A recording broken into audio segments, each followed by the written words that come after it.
तानाशाह मुस्कुराते हैं, भाषण देते हैं और भरोसा दिलाने की कोशिश करते हैं कि वे मनुष्य हैं, लेकिन इस कोशिश में वे बार बार असफल होते हैं। तानाशाह सुंदर दिखने की कोशिश करते हैं, आकर्षक कपड़े पहनते हैं, लेकिन यह सब अंततः तानाशाहों का मेकअप भर बनकर रह जाता है।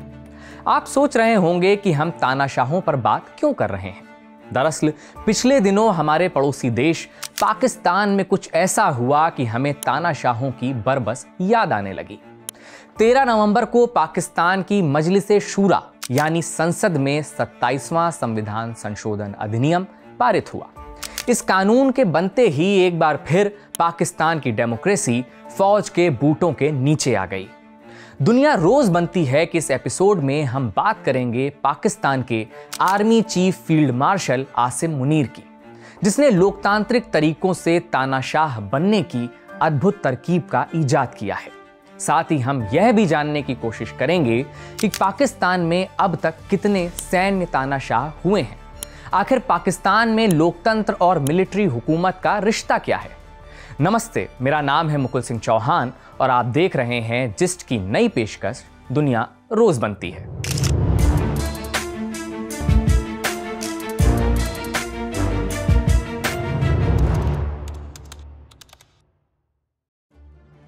तारीख 16 अप्रैल 2025, दिन बुधवार।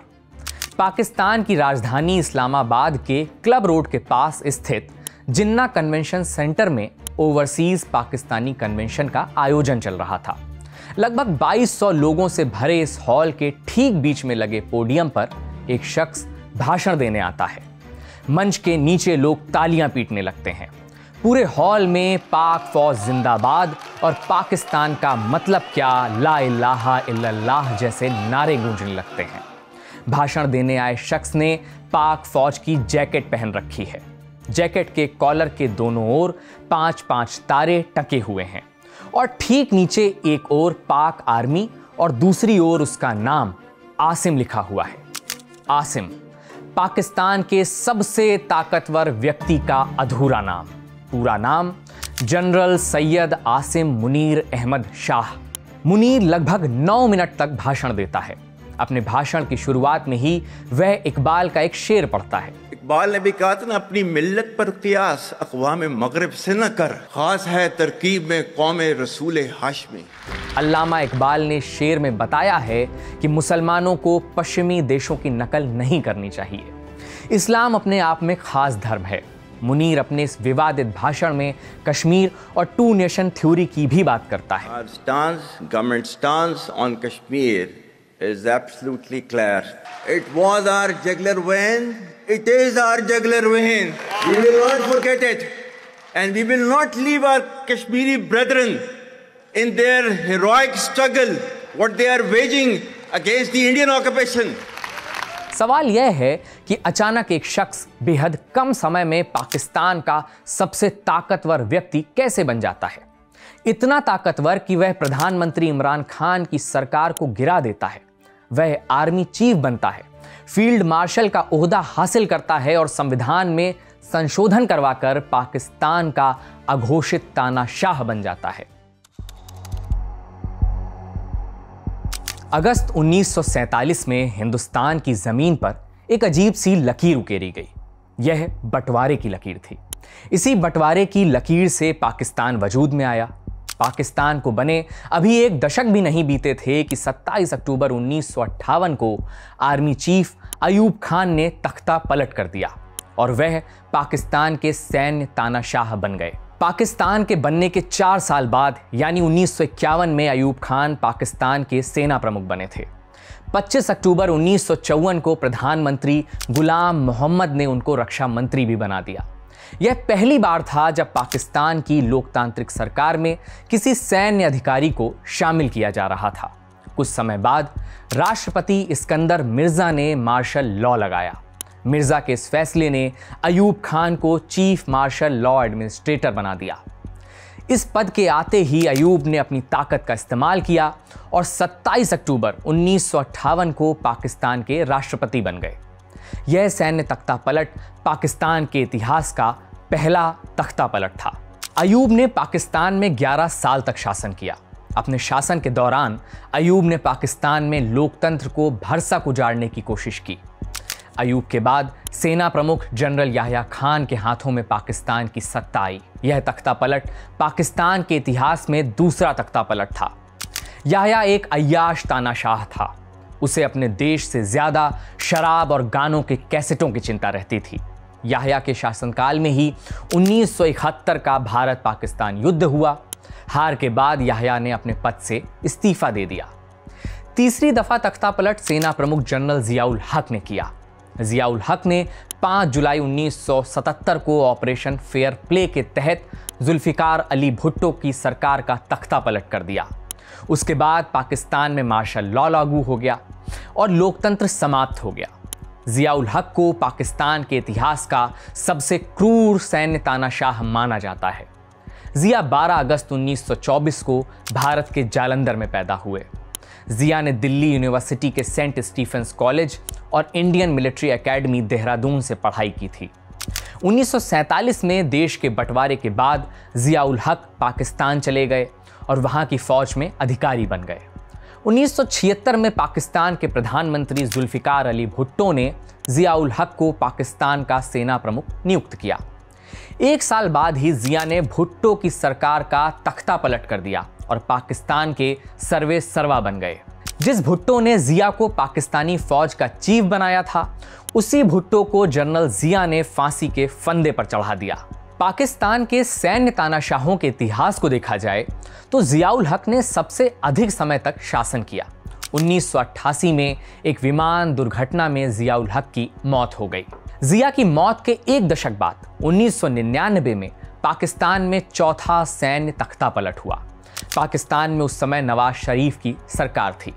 यह सरकार लोकतांत्रिक प्रक्रिया से चुनी गई थी। परवेज मुशर्रफ उस समय देश के सेना प्रमुख थे। जब नवाज शरीफ की सरकार ने मुशर्रफ को सेना प्रमुख के पद से हटाया, मुशर्रफ ने तख्ता पलट कर दिया। मुशर्रफ ने पाकिस्तान में मार्शल लॉ लगाया और 20 जून 2001 को वो पाकिस्तान के राष्ट्रपति बन गए। 18 अगस्त 2008 तक मुशर्रफ पाकिस्तान के राष्ट्रपति रहे। हम आपको पाकिस्तानी सैन्य तानाशाहों के तख्ता पलट का इतिहास इसलिए याद दिला रहे हैं क्योंकि इन्हीं इतिहास के पन्नों को पढ़कर फील्ड मार्शल आसिम मुनीर ने तानाशाही का रास्ता चुना है। मुनीर को अपने पूर्वजों की कारस्तानियों को देखकर यकीन हो गया कि वह भी मुल्क का तानाशाह बन सकता है। मुनीर अपने मिशन में कामयाब रहा। भारत के पंजाब में एक शहर है, नाम जालंधर। जब देश का बंटवारा हुआ तो जालंधर से कई मुसलमान परिवार सहित पाकिस्तान चले गए। आसिम मुनीर के पिता भी पाकिस्तान चले आए।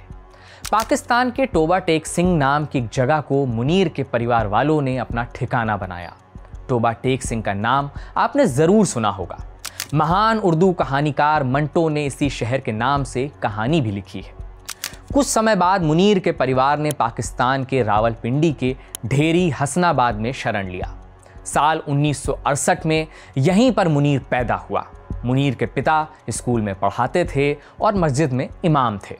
मुनीर की पढ़ाई लिखाई जापान और मलेशिया में हुई, लेकिन बाद में उसने नेशनल डिफेंस यूनिवर्सिटी इस्लामाबाद से पब्लिक पॉलिसी में एमफिल किया। आपको बता दें कि इस्लामाबाद शहर को पाकिस्तान के पहले सैन्य तानाशाह अयूब खान ने बनाया था। इसके पहले पाकिस्तान की राजधानी कराची हुआ करती थी। नई राजधानी का नाम रखा गया इस्लामाबाद और पाकिस्तान के संविधान में संशोधन करके इस्लामिक रिपब्लिक शब्द को भी जोड़ा गया। वापस हम मुनीर की कहानी पर लौटते हैं। मुनीर ने जब मिलिट्री करियर की शुरुआत की तो उसकी तैनाती सऊदी अरब में हुई। इसी तैनाती के दौरान उसने कुरान को कंठस्थ याद किया। इस्लाम की परंपरा में इसे हाफिज़े कुरान कहा जाता है। हाफिज़े कुरान होना मुनीर के लिए बेहद फायदेमंद रहा। वह पाकिस्तान के आम जनमानस में बहुत जल्द ही लोकप्रिय हो गया। वह अपने भाषणों में अक्सर कुरान की आयतें कोट करता, जिहाद की बात करता और मौलवी की तरह उपदेश देने लगता।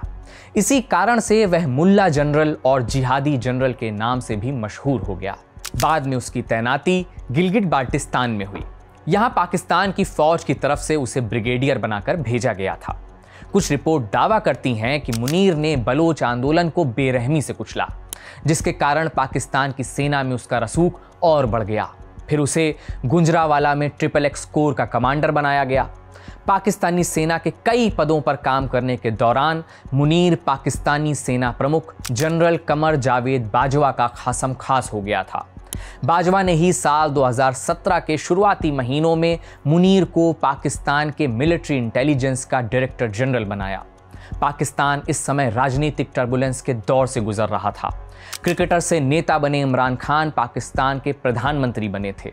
मीडिया रिपोर्ट में दावा किया जाता है कि इमरान खान भी फौज की सहायता से ही प्रधानमंत्री बने थे, लेकिन कुछ समय बाद इमरान ने फौज से ही दुश्मनी मोल ले ली। दरअसल पाकिस्तान के तत्कालिक सेना प्रमुख जनरल कमर जावेद बाजवा ने आसिम मुनीर का नाम प्रधानमंत्री इमरान खान के यहाँ ISI के डायरेक्टर जनरल के लिए प्रस्तावित किया। 28 अक्टूबर 2018 को पाकिस्तान के उस वक्त के प्रधानमंत्री इमरान खान ने आसिम मुनीर को ISI का डायरेक्टर जनरल यानी महानिदेशक बना दिया। मुनीर के ISI चीफ बनने के कुछ ही दिन बाद जम्मू कश्मीर के पुलवामा में एक भयानक आतंकी हमला हुआ। इस हमले में CRPF के 40 जवान शहीद हुए। इस हमले की जिम्मेदारी जैश ए मोहम्मद ने ली थी। ऐसा माना जाता है कि इस हमले में मुनीर का भी हाथ था। इस हमले के बाद पाकिस्तान के खुफिया तंत्र में मुनीर का बोलबाला हो गया, लेकिन कुछ ही समय बाद आसिम मुनीर और इमरान खान के बीच विवाद हो गया। आसिम ने इमरान खान और उनकी पत्नी बुशरा बीबी पर भ्रष्टाचार का आरोप लगाया। इमरान इन आरोपों से खफा हो गए।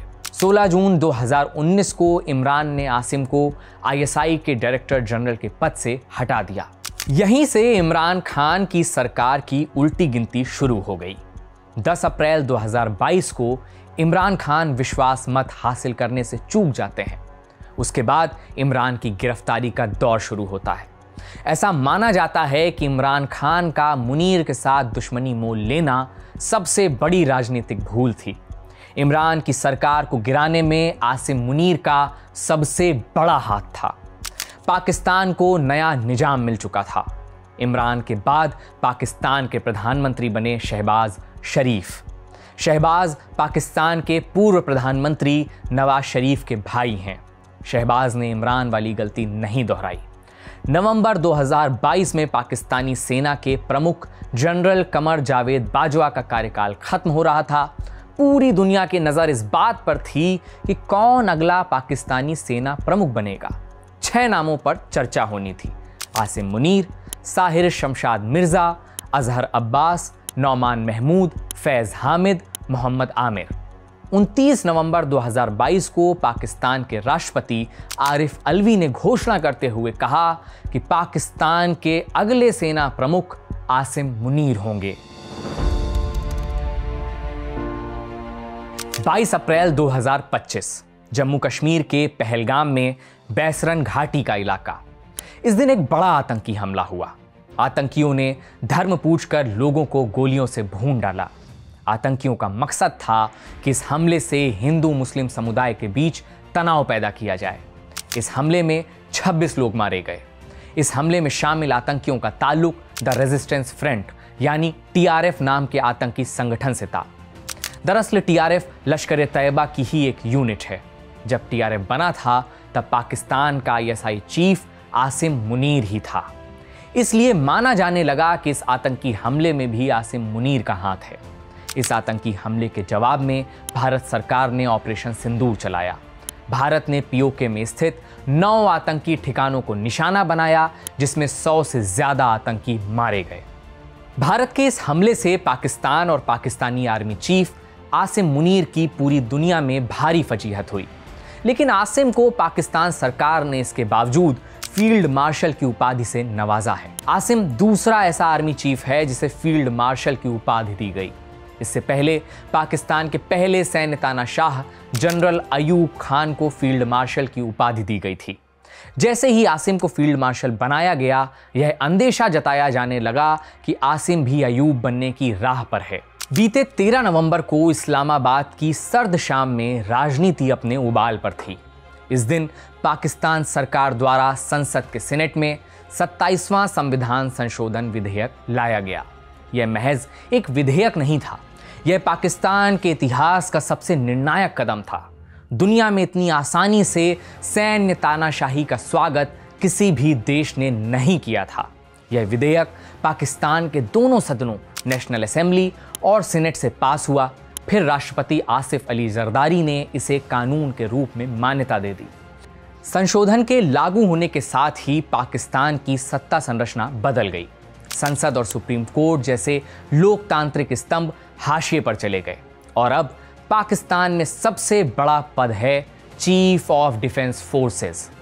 कानून यह भी साफ कहता है कि यह पद स्थायी रूप से पाकिस्तानी आर्मी चीफ यानी कि आसिम मुनीर के पास रहेगा।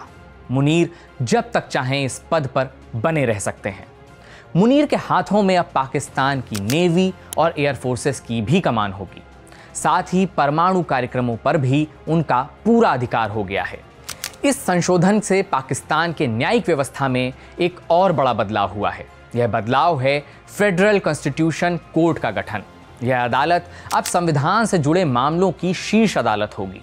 चूंकि इसकी नियुक्ति प्रक्रिया पर भी सेना के प्रभाव की आशंका है, इसलिए पाकिस्तान की न्यायपालिका की स्वतंत्रता पहले से भी कमजोर हो गई है।